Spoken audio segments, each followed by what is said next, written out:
Hello students, आज का जो हमारा डिस्कशन का टॉपिक रहेगा ह्यूमन एनाटॉमी और फिजियोलॉजी में वो होगा CVS। CVS क्या होता है? CVS मतलब कार्डियोवैस्कुलर सिस्टम। अब यहाँ पे हम एनाटॉमी और फिजियोलॉजी पढ़ रहे हैं तो हर एक सिस्टम के दो पर्सपेक्टिव्स आ जाएंगे। कौन कौन सा? एक तो एनाटॉमी और उसके साथ साथ फिजियोलॉजी। क्या क्या पढ़ेंगे हम? एनाटॉमी को पढ़ेंगे और उसके साथ साथ फिजियोलॉजी को पढ़ेंगे। एनाटॉमी मतलब किसी भी चीज का स्ट्रक्चर। जब हम ऑर्गन्स का स्ट्रक्चर पढ़ते हैं तो इसको हम एनाटॉमी कहते हैं, और उसके साथ साथ जब हम सेम ऑर्गन्स का फंक्शन पढ़ेंगे उसको हम क्या बोलेंगे? फिजियोलॉजी। तो यहां पर दो पर्सपेक्टिव्स डिस्कस होंगे हर एक सिस्टम के, और अभी हमने स्टार्ट किया है CVS, कार्डियोवैस्कुलर सिस्टम। तो दो पर्सपेक्टिव्स डिस्कस होंगे, एक तो आपका एनाटॉमी और उसके साथ साथ फिजियोलॉजी। तो इसको हम स्टार्ट करेंगे अभी, लेकिन उससे पहले थोड़ा सा कार्डियोवैस्कुलर सिस्टम, ये जो डेफिनेशन है इस लाइन की, वो समझते हैं कि कार्डियोवैस्कुलर दो चीजें यहां पे, एक तो आपका कार्डियो और उसके साथ साथ वैस्कुलर। कार्डियो जो टर्म है ये हम यूज करते हैं हार्ट के साथ। तो मतलब यहां पे CVS चैप्टर में हम हार्ट के बारे में पढ़ेंगे, हार्ट की एनाटॉमी को देखेंगे और उसकी फिजियोलॉजी को देखेंगे, और उसके साथ साथ वैस्कुलर मतलब आपका ब्लड वेसल्स। तो ब्लड वेसल्स में भी ब्लड वेसल्स की एनाटॉमी और फिजियोलॉजी आ जाएगी। और अभी के लिए जो हम स्टार्ट करेंगे वो हम ह्यूमन हार्ट से स्टार्ट करेंगे, हार्ट की एनाटॉमी से स्टार्ट करेंगे और उसके बाद हार्ट की फिजियोलॉजी भी करेंगे। तो अभी हम स्टार्ट करते हैं ह्यूमन हार्ट।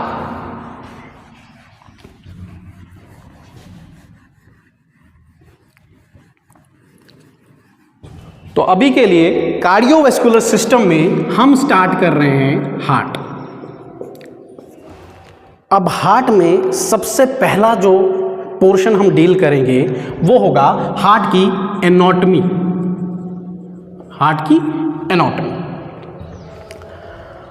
अब हार्ट में एनाटॉमी डिस्कस करने से पहले अगर हम सिंपल एग्जांपल लें कि आपका हार्ट जो है वो आपकी बॉडी में फंक्शन क्या करता है। पहली बात, आपका हार्ट कहाँ होता है? आपकी बॉडी के सेंटर में होता है। जो आपका थोरेसिक केज है इसके सेंटर में होता है, जिसको आप मिडेस्टिनम बोलते हैं इसको। तो हार्ट को ये चीज़ें तो डिस्कस करेंगे आगे। पहले एक सिंपल सी एग्जांपल लेते हैं कि आपका जो हार्ट है वो काम क्या करता है। आपके घरों में एक मोटर होता है और उस मोटर का काम होता है आपके घरों में पानी को टॉप फ्लोर्स तक लेके जाना। और ये वो मोटर कैसे काम करता है? आप उस मोटर को इलेक्ट्रिसिटी प्रोवाइड करते हो और वो मोटर इन टर्न एक फोर्स जनरेट करता है, जिस फोर्स की वजह से आपका जो पानी है वो ग्राउंड फ्लोर से टॉप फ्लोर तक जाता है। और इस फोर्स को हम प्रेशर की टर्म्स में भी कह सकते हैं, क्योंकि प्रेशर भी क्या होता है? फोर्स ही होता है एक पर्टिकुलर एरिया पे जो लग रहा है। प्रेशर क्या होता है? Force per unit area. अगर मैं बोलूं प्रेशर क्या होता है? फोर्स पर यूनिट एरिया, तो हम बोल सकते हैं प्रेशर भी क्या है? फोर्स है जो एक पर्टिकुलर एरिया पे लग रहा है। तो आपका ये मोटर क्या करता है? एक नेसेसरी फोर्स जनरेट करता है या एक प्रेशर जनरेट करता है, जिसकी वजह से आपका जो पानी है ग्राउंड फ्लोर से टॉप फ्लोर तक जाता है। और सेम काम, बिल्कुल सेम काम आपका हार्ट भी करता है। ये बिल्कुल मोटर की तरह काम करता है, आपकी बॉडी का मोटर है। ये एक नेसेसरी फोर्स जनरेट करेगा, प्रेशर जनरेट करेगा, जिसकी वजह से आपकी पूरी बॉडी में ब्लड क्या करेगा? सर्कुलेट करेगा। और ब्लड को सर्कुलेट क्यों करना है? क्योंकि ब्लड में ही है आपका न्यूट्रिशन, ब्लड में ही है आपका ऑक्सीजन। तो वो न्यूट्रिशन, वो ऑक्सीजन बाकी बॉडी में, बाकी ऑर्गन्स तक पहुंचाना है। कौन पहुंचाएगा? आपका हार्ट पहुंचाएगा। फुल मोटर की तरह ये क्या करेगा? वो नेसेसरी फोर्स प्रोवाइड करेगा ताकि जो ब्लड है पूरी बॉडी में सर्कुलेट कर सके। अभी के लिए हम स्टार्ट करेंगे हार्ट की एनाटॉमी। और एनाटॉमी कैसे स्टार्ट करेंगे? हार्ट का स्ट्रक्चर देखेंगे, और स्ट्रक्चर के लिए यूज क्या करेंगे हम? डायग्राम। डायग्राम हम बिल्कुल ही इजी वे में ड्रॉ करेंगे ताकि हम बिल्कुल आसानी से हार्ट का स्ट्रक्चर समझ सके। तो यहां पे हम स्टार्ट करते हैं हार्ट की एनाटॉमी और हम ड्रॉ करते हैं हार्ट का स्ट्रक्चर।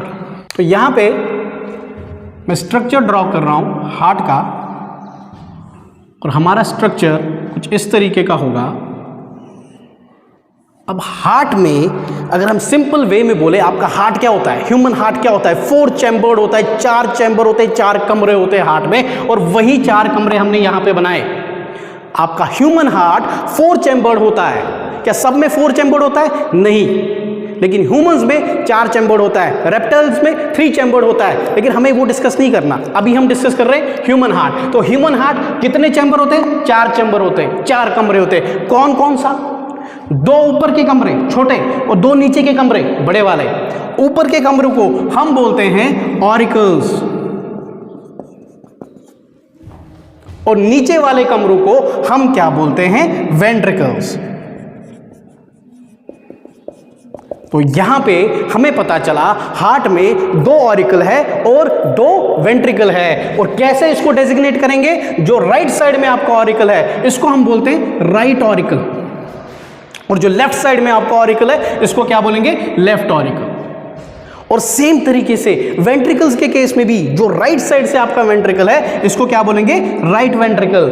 और जो वेंट्रिकल आपका लेफ्ट साइड से है इसको क्या बोलेंगे? Left ventricle. तो यहां पे हमने हार्ट के 4 चैम्बर्स को देखा। कौन कौन सा चैम्बर है आपका? ऑरिकल्स और वेंट्रिकल्स। ऑरिकल्स कितने हैं? 2। वेंट्रिकल्स कितने हैं? 2। Right and left, right and left. अब आगे बढ़ते हैं। अब आपके घरों में कमरे हैं तो कमरों में गेट भी होता है, और सेम तरीके से आपके हार्ट में भी कमरे हैं तो कमरों के बीच में कनेक्शन भी है, गेट्स लगे हुए हैं जिससे एक कमरे से दूसरे कमरे में हम जा सकते हैं। हमें नहीं जाना, ब्लड जाएगा। जस्ट समझाने के लिए बोल रहा हूं। तो यहां पे सबसे पहले हम डिस्कस करेंगे जो राइट ऑरिकल को कनेक्ट करता है राइट वेंट्रिकल के साथ, वो जो हमारा गेट है वो कुछ इस तरीके से होता है, और इसको हम टेक्निकल टर्म्स में क्या बोलते हैं? Tricuspid value. Tricuspid value. Tricuspid value क्या है? ये गेट है जो किसको कनेक्ट करेगा? राइट ऑरिकल को राइट वेंट्रिकल के साथ।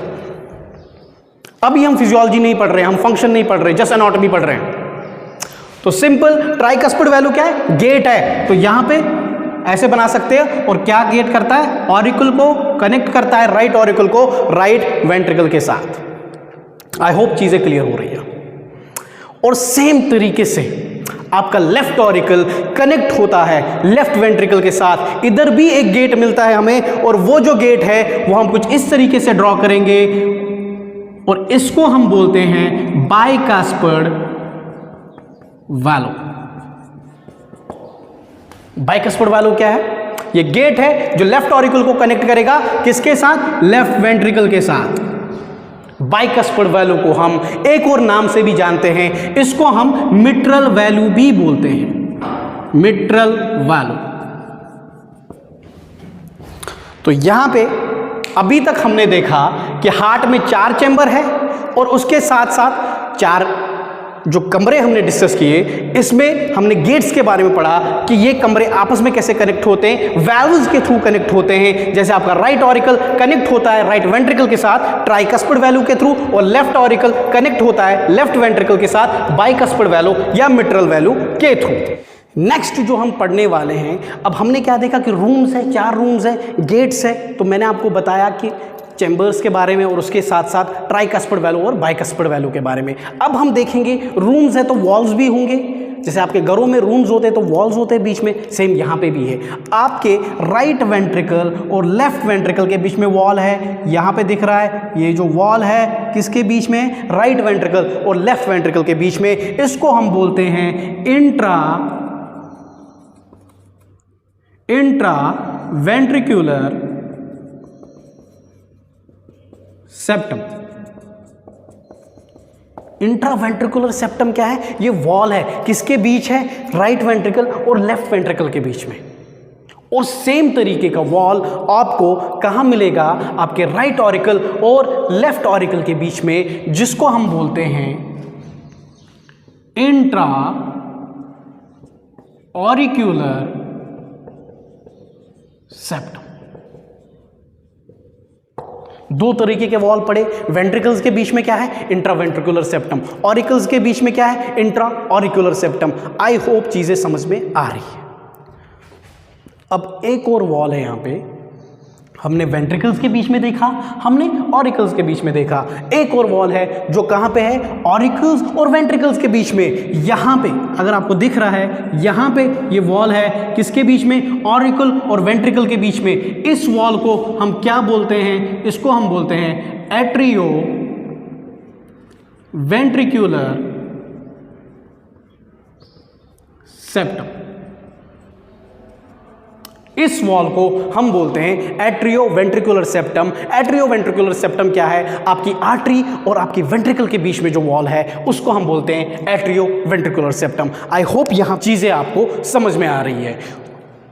और अभी हम हार्ट की बस एनाटॉमी देख रहे हैं, हार्ट का स्ट्रक्चर देख रहे हैं। इसका जो फंक्शन है, इसकी जो फिजियोलॉजी है वो हम अलग से करेंगे। अब नेक्स्ट आते हैं, आपके राइट ऑरिकल में दो तरह की वेसल्स हमें मिलती है राइट ऑरिकल में। एक जो मैं यहाँ पे ड्रॉ कर रहा हूँ और एक जो मैं यहाँ पे ड्रॉ करूँगा। तो दो वेसल्स मैंने ड्रॉ की, आई होप आपको दिख रही है। मैं थोड़ा सा रब कर रहा हूँ यहाँ पे ताकि हमें स्पेस मिल सके, क्योंकि अब हमें पता है ये जो चीज़ है ऑरिकल्स है, तो हम इसको रब कर सकते हैं। ठीक है, तो यहाँ पे दो वेसल्स मैंने ड्रॉ की जो कहाँ सप्लाई होती है, आपके राइट ऑरिकल में सप्लाई होती है। और ये वेसल्स कौन सी वेसल्स है, इसमें एक वेसल ऊपर आ रही है, एक वेसल नीचे आ रही है, लेकिन दोनों की दोनों कहाँ जा रही है, राइट ऑरिकल में जा रही है। जो ऊपर से वेसल आ रही है इसको हम बोलते हैं सुपीरियर वेना केवा।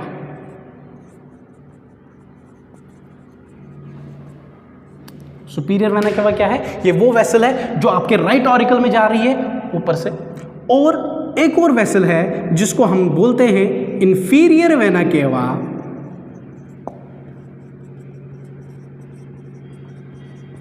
और वो भी कहां सप्लाई होती है, राइट ऑरिकल में सप्लाई होती है, लेकिन सुपीरियर से नीचे। अब इसको अब समझना हो तो इसमें फिजियोलॉजी का थोड़ा सा मैं आपको यहाँ पे डिस्कस करूँगा, जो मैं बाद में भी डिस्कस करूँगा। आपका हार्ट कहाँ पे है, आपके सेंटर पे है, मीडियस्टर्नम, थोरेसिक केज के बिल्कुल सेंटर में, स्लाइटली टिल्टेड टुवर्ड्स लेफ्ट। ऐसे आपका हार्ट होता है, आपकी फिस्ट के जितना, यहाँ पे मीडियस्टर्नम में स्लाइटली टिल्टेड टुवर्ड्स लेफ्ट। मीडियस्टर्नम क्या है, आपकी जो थोरेसिक केज जो आपका है उसका सेंट्रल पोर्शन। अब देखो, हार्ट के ऊपर भी बॉडी पार्ट्स है, आपका ब्रेन वगैरह, और हार्ट के नीचे भी बॉडी पार्ट्स है, स्टोमक वगैरह, हार्ट सेंटर में। तो ब्लड तो ऊपर वाले हिस्सों में भी जाना है और उधर से आना है, और नीचे वाले हिस्सों में भी जाना है, क्योंकि ऑक्सीजन और न्यूट्रिशन की रिक्वायरमेंट तो हर किसी चीज़ को है। तो जो ये हार्ट है, इसको ब्लड को ऊपर भी पहुंचाना है और नीचे भी पहुंचाना है, और उधर से वापस भी लाना है।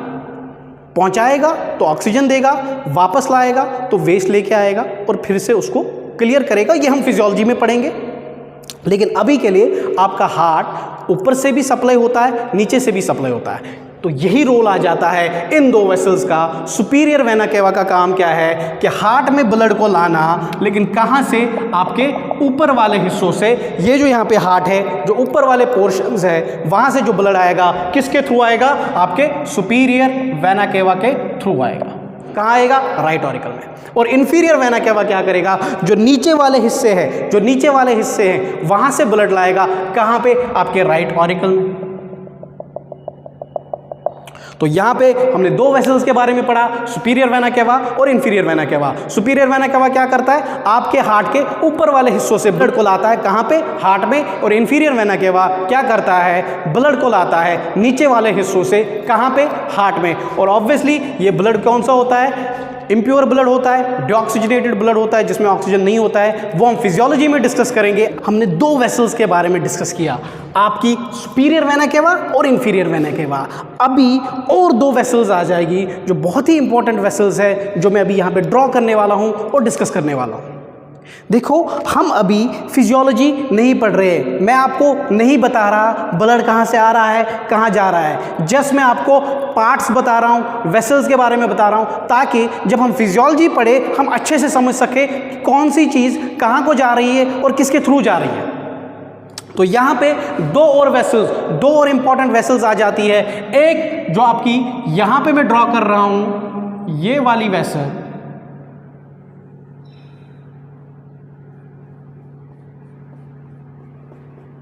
आई होप ये सबको दिख रही है।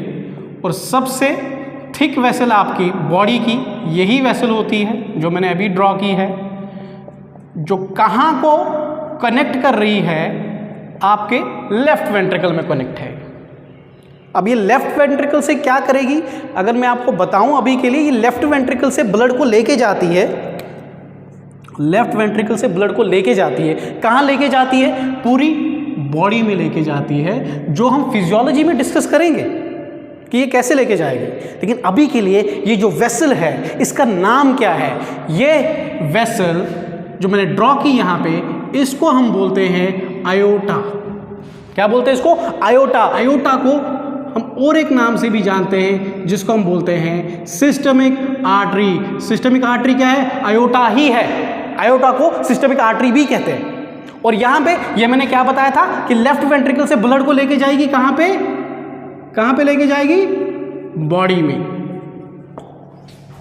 वो हम फिजियोलॉजी में डिस्कस करेंगे कैसे इस आयोटा के थ्रू आपका ब्लड जाएगा बॉडी में। लेकिन अभी के लिए जस्ट स्ट्रक्चर। और हमने क्या देखा कि आयोटा कहां कनेक्ट हो रही है? लेफ्ट वेंट्रिकल में। लेफ्ट वेंट्रिकल से ब्लड सप्लाई होगा इसके थ्रू पूरी बॉडी में, वो हम फिजियोलॉजी में देखेंगे। अभी के लिए आयोटा के बाद एक और वेसल जो है, जो बहुत ही इंपॉर्टेंट हो जाती है आपकी हार्ट की एनाटॉमी के हिसाब से, जो मैं यहाँ पे ड्रॉ करने वाला हूँ, वो कुछ यहाँ पे इस तरह की शेप में आपकी बॉडी में प्रेजेंट होती है, बिल्कुल ही हम बोलते हैं टी शेप में। किस शेप में प्रेजेंट होती है? टी शेप में। अगर आपको दिख रहा है यहां पे मैंने एक टी ड्रॉ किया, टी शेप। टी शेप में आपकी वेसल होती है यहां पे। और इस टी शेप्ड वेसल को हम क्या बोलते हैं? इस टी शेप्ड वेसल को हम क्या बोलेंगे? इसको हम बोलते हैं पल्मोनरी आर्टरी। अब वो लिखने से पहले मुझे लगता है मुझे थोड़ी सी स्पेस यहाँ पे क्रिएट कर लेनी चाहिए ताकि हमें चीज़ें दिख सके। यहाँ पे हमें पता था ये इंट्रावेंट्रिकुलर सेप्टम क्या है? दो वेंट्रिकल्स के बीच में जो वॉल है, तो इसको मैं रब कर रहा हूँ यहाँ पे। सेम चीज यहाँ पे दो ऑरिकल्स के बीच में क्या था? Auricular septum. मैं रब कर रहा हूँ यहाँ पे ताकि हमें जगह मिल सके। और एक और सेप्टम जो ऑरिकल्स और वेंट्रिकल्स के बीच में है, इसको क्या बोला था? Atrioventricular septum. तो मैं रब कर रहा हूं यहां पे ये भी ताकि हमें जगह मिल सके। तो अब हम वापस आ जाते हैं पल्मोनरी आर्टरी पे। पल्मोनरी आर्टरी क्या है? ये टी शेप्ड वेसल जो कहां से आ रही है? राइट वेंट्रिकल से आ रही है। होगा क्या? राइट वेंट्रिकल से जो भी ब्लड जाएगा किसके थ्रू जाएगा? पल्मोनरी आर्टरी के थ्रू जाएगा। कहां जाएगा वो भी हम देखेंगे, लेकिन फिजियोलॉजी में। अभी के लिए इसको डिस्कस कर लेते हैं। तो इसको मैं यहां पे अगर मैं इसका नाम लिखना चाहूं तो ये कौन सी वेसल है? आपकी पल्मोनरी आर्टरी। अब पल्मोनरी है तो आप समझ लो, जब भी ये वर्ड पल्मोनरी देखो ना, लंग्स के रिलेटेड है। तो यहां पे जो ये वेसल है ऑब्वियसली लंग्स के साथ इसका कनेक्शन होना है, तभी पल्मोनरी यूज कर रहे हैं। और आप देखोगे आगे ये जो वेसल है कहां कनेक्ट करेगी? ये वेसल कनेक्ट करेगी आपके लंग्स में, तभी इसको पल्मोनरी आर्टरी बोलते हैं। ये ब्लड को लेके जाती है लंग्स में, वो हम देखेंगे फिजियोलॉजी में। लेकिन अभी के लिए जस्ट याद रखेंगे कि आपके राइट वेंट्रिकल से जो वेसल आ रही है उसको हम क्या बोलते हैं? पल्मोनरी आर्टरी, जो कहां जाएगी? लंग्स को सप्लाई करेगी। तो कैसे याद रखेंगे? लेफ्ट वेंट्रिकल में आयोटा, राइट वेंट्रिकल में pulmonary artery. T shape. T shape क्यों है? बाइफरकेट हो रही है दो में। क्यों? क्योंकि लंग्स भी दो है, राइट लंग लेफ्ट लंग। तो पल्मोनरी आर्टरी भी बाइफरकेट होती है दो ब्रांचेस में, एक राइट साइड जाएगी, एक लेफ्ट साइड जाएगी। आई होप चीजें क्लियर हो रही है। अब नेक्स्ट दो और इंपॉर्टेंट वेसल्स जो यहां पे मैं डिस्कस करूंगा, जो सप्लाई करता है आपके लेफ्ट ऑरिकल्स को। यहां पे दो वेसल्स जो सप्लाई करता है लेफ्ट ऑरिकल्स को, और ये वेसल कहां से आ रही है? आपके लंग्स से आती है। आपके लंग्स से आती है दो वेसल्स जो सप्लाई करती है आपके लेफ्ट ऑरिकल को। मतलब लंग्स से ब्लड को लाएगी, लंग्स से ब्लड को लाएगी कहां पे? लेफ्ट ऑरिकल में। वो फिजियोलॉजी में पढ़ेंगे कि लंग्स से ब्लड कैसे आता है लेफ्ट ऑरिकल में, क्यों आता है, किस लिए आता है। लेकिन अभी के लिए इन दो वेसल्स का नाम क्या है? जो लंग्स से आ रही है आपकी लेफ्ट ऑरिकल में, इन वेसल्स को हम बोलते हैं पल्मोनरी वेन्स। पल्मोनरी क्यों बोला? क्योंकि लंग्स से रिलेटेड है और आ रही है, हार्ट में आ रही है, तो नाम क्या बोला है हमने यहाँ पे इसका? Pulmonary veins. हम ये भी देखेंगे कि इन दो वेसल्स को पल्मोनरी वेन्स क्यों कहते हैं। उन दो वेसल्स को जो यहाँ पे जो टी शेप्ड वेसल बनाई जो लंग्स में जा रही है, इसको पल्मोनरी आर्टरी क्यों कहते हैं, ये भी हम देखेंगे। तो यहाँ पे मैं स्पेस क्रिएट कर रहा हूँ ताकि हम और चीज़ें डिस्कस कर ले। तो यहाँ पे ये आपका राइट वेंट्रिकल है, ऑलरेडी हमें पता है कि राइट वेंट्रिकल है, और ये हमारा लेफ्ट वेंट्रिकल है, अब हमें ये चीज़ें पता है। तो यहाँ पे मैं ड्रॉ करने वाला हूँ एक स्पेशल तरह की मसल जो आपके वेंट्रिकल्स में होती है, वेंट्रिकल के वॉल में इस तरीके से जो मैं ड्रॉ कर रहा हूँ, और सेम आपके लेफ्ट साइड से भी। और ये जो चीज़ें, ये जो मसल्स मैंने ड्रॉ की यहाँ पे, ये जो मसल्स आपको दिख रही हैं, इन मसल्स को हम बोलते हैं पैपिलरी मसल्स। Papillary muscles. और पैपिलरी मसल्स के फंक्शन को जानने से पहले हमें एक और जो पार्ट है हार्ट में वो भी पढ़ना पड़ेगा, तब हम इसको समझ सकते हैं। जो यहाँ पैपिलरी मसल से जाके आपके ट्राइकस्पिड वैलो को कनेक्ट करता है, फाइबर्स की शेप में होते हैं, जिनको हम बोलते हैं कॉडी टेंडिनी। कॉडी टेंडिनी क्या है? आपके पैपिलरी मसल से निकल के ट्राइकस्पिड वैल्यू को कनेक्ट करेंगे, और सेम लेफ्ट साइड में पैपिलरी मसल से निकल के बाइकस्पिड वैल्यू को कनेक्ट करेंगे। अब इनका काम क्या होता है? ये पैपिलरी मसल्स, ये टेंडिनी का काम क्या होता है? ये काम करते हैं बैक फ्लो ऑफ ब्लड को रोकने के लिए, ब्लड को बैक फ्लो नहीं होने देना। उसका मतलब क्या है? देखो, जब मैं आपको बता रहा था कि ब्लड कहाँ से आता है, ऑरिकल से वेंट्रिकल को आएगा। अब किस लिए आता है फिजियोलॉजी में पढ़ेंगे, लेकिन अभी के लिए जस्ट आप याद रखो कि ऑरिकल से वेंट्रिकल आपका ब्लड आता है, या आपका राइट वेंट्रिकल या आपका लेफ्ट वेंट्रिकल। लेकिन ऐसा कभी भी नहीं होगा कि आपका जो ब्लड है वेंट्रिकल से ऑरिकल में जाए, ये चीज़ नहीं होनी चाहिए। और इस चीज़ को प्रिवेंट करता है, इस चीज़ का ध्यान रखता है कि आपका जो ब्लड है वेंट्रिकल से ऑरिकल में न जाए, बैक फ्लो ऑफ ब्लड ना हो। कौन करता है इंश्योर? आपके पैपिलरी मसल्स और कॉडी टेंडनी, ये प्रिवेंट करता है बैक फ्लो ऑफ। तो यहाँ पे दो चीज़ों के बारे में पढ़ा। पैपिलरी मसल्स कहाँ पे होती है? वेंट्रिकल्स में। और उसके साथ साथ हमने फाइबर्स के बारे में पढ़ा, जिनको हमने क्या बोला? कॉडी टेंडनी, जो कनेक्ट करती है आपके ट्राइकस्पिड वैल्यू और बाइकस्पिड वैल्यू को, ताकि बैक फ्लो ऑफ ब्लड ना हो। अभी बहुत सी सारी चीज़ें इसमें है। अभी इसके बाद हम कंडक्शन सिस्टम ऑफ हार्ट भी पढ़ेंगे, जैसे हमारा एनाटॉमी कंप्लीट हो जाता है, और उसके साथ साथ फिजियोलॉजी भी अच्छे से करेंगे कि ब्लड कहाँ से आता है, कहाँ को जाता है, कैसे लंग्स में जाता है, कैसे लंग्स से वापस आता है। हम सारी चीज़ें डिस्कस करेंगे। जस्ट अभी के लिए हम एनाटॉमी कर रहे हैं कि स्ट्रक्चर कैसा है। स्ट्रक्चर समझ गए आप, फंक्शन कर लेंगे। डायग्राम बहुत इजी है, 4 चैम्बर्स है, 6 वेसल्स है जो आपको ध्यान रखना है। एक आपका superior vena cava, inferior vena cava right auricle को कनेक्ट करता है। क्यों करता है मैंने बताया। सुपीरियर वेना केवा क्या करता है? ऊपर वाले हिस्से से ब्लड लाता है आपके ऑरिकल में। इंफीरियर वेना केवा नीचे वाला हिस्सों से ब्लड लाता है आपके राइट ऑरिकल में। 2 वेसल्स, आयोटा और पल्मोनरी आर्टरी, कहाँ से आती है? लेफ्ट वेंट्रिकल से आती है आपकी आयोटा, राइट वेंट्रिकल से आती है आपकी पल्मोनरी आर्टरी। पल्मोनरी क्यों है? क्योंकि लंग्स में जाती है। और लंग्स से आती है 2 वेसल्स, क्या नाम रखा हमने? Pulmonary veins. कहाँ को सप्लाई करेगी? लेफ्ट ऑरिकल में। अब इसके बाद हार्ट में आपके, अगर हम हार्ट का बाहर वाला स्ट्रक्चर देखें कि बाहर से आपका हार्ट कैसा है, आई होप यहाँ पे चीज़ें दिख रही है। अगर इस तरीके से हम देखें कि ये हार्ट की ये जो एनाटॉमी थी ये इंटरनल थी। अगर एक्सटर्नली में देखो, हार्ट कुछ इस तरीके का स्ट्रक्चर है, और ऐसे आपको बाहर से वेसल्स मिलेगी आपके हार्ट में, बिल्कुल ट्री की तरह ब्रांचेज होती है। और ये जो वेसल्स है इनको हम बोलते हैं कोरोनरी आर्टरीज। क्या बोलते हैं इनको? Coronary arteries. इन वेसल्स को क्या बोलते हैं? Coronary arteries. अब इनका काम क्या है? ये क्या चीज़ है? अब देखो, मैं यहाँ पे लेक्चर डिलीवर कर रहा हूँ। कब डिलीवर कर रहा हूँ? जब मैंने खुद खाना खाया हो, जब मेरे बॉडी में एनर्जी हो। एनर्जी कहाँ से आएगी? खाने से आएगी। तो जब तक मुझे खुद खाना नहीं मिलेगा, क्या डिलीवर करूँगा? कैसे लेक्चर दूंगा आपको? वो सेम चीज़, आपका हार्ट इतना सारा काम कर रहा है, मोटर है, आपकी बॉडी को ब्लड सप्लाई कर रहा है, लेकिन तब सप्लाई करेगा ना जब इसको खुद खाना मिले, जब खुद ब्लड मिले। तो हार्ट को ब्लड कहाँ से मिलता है? आपके इन वेसल्स के थ्रू, इन कोरोनरी आर्टरीज के थ्रू मिलता है। तो कोरोनरी आर्टरीज क्या है? ये वो ब्लड वेसल्स है जो किसको सप्लाई करती है? हार्ट को सप्लाई करती है, हार्ट को न्यूट्रिशन एंड ऑक्सीजन प्रोवाइड करती है। अब यहाँ पे एक फेमस कंडीशन भी आ जाती है कि अगर इन वेसल्स में ओबस्ट्रक्शन आ जाए, किसी भी कंडीशन के, मे बी कोलेस्ट्रॉल बढ़ गया तो ओबस्ट्रक्शन आ गई, तो यहाँ पे ओबस्ट्रक्शन आएगी तो इस पोर्शन में ब्लड नहीं जा पाएगा, ब्लड नहीं जा पाएगा इस पोर्शन में, तो क्या होगा?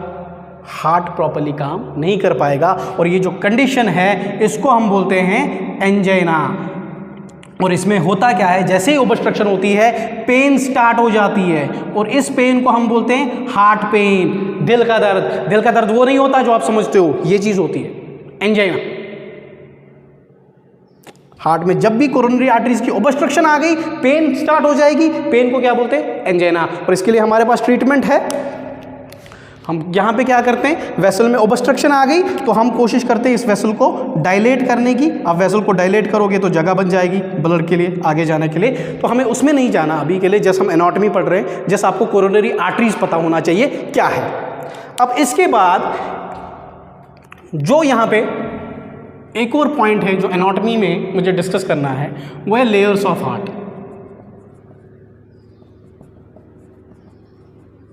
ये जो हमने पढ़ा हार्ट है, अब हार्ट के लेयर्स है, वॉल है इसका, एक ये लेयर है आखिर वाला लेयर, क्योंकि यहाँ पे सीधे फिर ब्लड कनेक्ट होगा। ये आखिर वाला लेयर है, ये वाला। इस लेयर को जो ब्लड के साथ कनेक्ट होता है सीधे यहाँ पे, जो ल्यूमिन बनाता है, इसको हम बोलते हैं एंडोकार्डियम। क्या बोलते हैं? एंडोकार्डियम। एंडोकार्डियम क्या है? ल्यूमिन है, इसके साथ सीधे ब्लड कनेक्ट होगा। एंडोथेलियम बना किसका होता है? सेल्स का बना होता है। उन सेल्स को हम बोलते हैं endothelial cells, type of squamous epithelium. अगर आपने टिश्यू पढ़ा है, टिश्यू में एपिथेलियम हम पढ़ते हैं, एपिथेलियल टिश्यू में स्क्वैमस एपिथेलियम है, सिंपल एपिथेलियम, उसी का टाइप होता है एंडोथेलियम, और उसी का बना होता है आपका एंडोकार्डियम। इसमें इसके बाद अगर मैं अंदर से बाहर की तरफ में जा रहा हूँ, अंदर से बाहर की तरफ जा रहा हूँ, एंडोकार्डियम सबसे अंदर वाला लेयर है। दूसरा जो ये मस्कुलर लेयर होगा, ये वाला हिस्सा, मसल वाला हिस्सा, जिसका काम होता है कंट्रैक्शन में, इसको हम बोलते हैं मायोकार्डियम। मायोकार्डियम क्या है? मस्कुलर पोर्शन, जो काम करेगा कॉन्ट्रैक्शन का। आपका हार्ट क्या करता है? Contract relax, contract relax, contract relax. और इसी कॉन्ट्रैक्शन रिलैक्सेशन की वजह से आपका जो ब्लड है पूरी बॉडी पे सर्कुलेट करेगा। यही कॉन्ट्रैक्शन रिलैक्सेशन फोर्स प्रोवाइड कर रहा है। तो इसमें कौन सा लेयर पार्टिसिपेट करता है? मायोकार्डियम। ये इंश्योर करता है कि हार्ट प्रॉपर्ली कॉन्ट्रैक्ट हो। और सबसे बाहर वाला लेयर जो हार्ट का होता है, सबसे बाहर वाला लेयर जो हार्ट का होता है, सबसे बाहर, इसको हम बोलते हैं पेरिकार्डियम। पेरिकार्डियम बाहर वाला लेयर प्रोटेक्शन देता है। अगर मैं आपको बोलूं, पेरिकार्डियम आउटर और इनर पेरिकार्डियम होता है, आउटर फाइब्रस और सेरस होता है, लेकिन अभी हम उसमें नहीं जा रहे। जैसे हम याद रखेंगे कि 3 लेयर से, एंडोकार्डियम सबसे अंदर वाला, मायोकार्डियम मस्कुलर लेयर बीच वाला कॉन्ट्रैक्शन करेगा, पेरिकार्डियम बाहर वाला लेयर है। अगर आपको स्टिल याद रखना है तो मैं यहाँ पे लिख रहा हूँ, जो पेरिकार्डियम है 2 तरह का होता है, outer inner. Outer pericardium fibrous और सेरस होता है। फाइब्रस पेरिकार्डियम आपको प्रोटेक्शन देता है, सेरस कुशन की तरह एक्ट करता है। और सेरस पेरिकार्डियम से आपका एक फ्लूइड सेक्रीट होता है जो कहाँ पे जमा होता है? पेरिकार्डियल स्पेस में। पेरिकार्डियल स्पेस कहाँ पे होती है? आउटर पेरिकार्डियम और इनर पेरिकार्डियम के बीच में पेरिकार्डियल स्पेस होती है। तो यहाँ पे हम हार्ट की एनाटॉमी को यहाँ पर कंप्लीट करते हैं, और नेक्स्ट क्लास में हम कंडक्शन सिस्टम भी पढ़ेंगे और फिजियोलॉजी भी करेंगे।